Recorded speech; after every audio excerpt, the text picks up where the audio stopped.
بانت بجوج السيبيكات كانت ودارت ضجة كبيرة في المغرب، حنا كنعرفوها بالموسيقى. مع المدة بانو شي حوايج لي شوية مخربقين، بداو تيقولوا باللي السيبيكات كتبيع المخدرات، السيبيكات كتمتحن السلطة ديال الغانغستر كيف ما كيديروا في ميريكان كيكونوا تيمات ديال الراب، وفي نفس الوقت كيكونوا غانغستر، يعني كيكونوا كيديروا الإجرام، كيكونوا قباح، كيكونوا كيبزنزوا، كيكونوا كيديروا جميع الحوايج اللي هما كيخالفوا القانون. فطرات ضجة كبيرة وتشهرات السيبيكات بالموسيقى وبهاد الحوايج الخايبين بزاف ناض عليهم الضجة.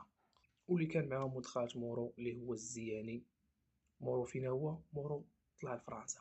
يعني هادشي كيبين ان مورو جاتو تعليمات ان السيبيكات كان غادا تشد، وشد الطيارة وطلع لفرنسا. هداك الشي علاش كيدير في التراكات ديالو ديك الكلمة ديال الرن، زعما راه شد الطيارة وزاد وخلى بنادم معوق. كنسمعو عاوتاني باللي جميع الاشخاص اللي في سيبيكات غانغ كلهم تشدوا، اللي منهم الزياني والديمون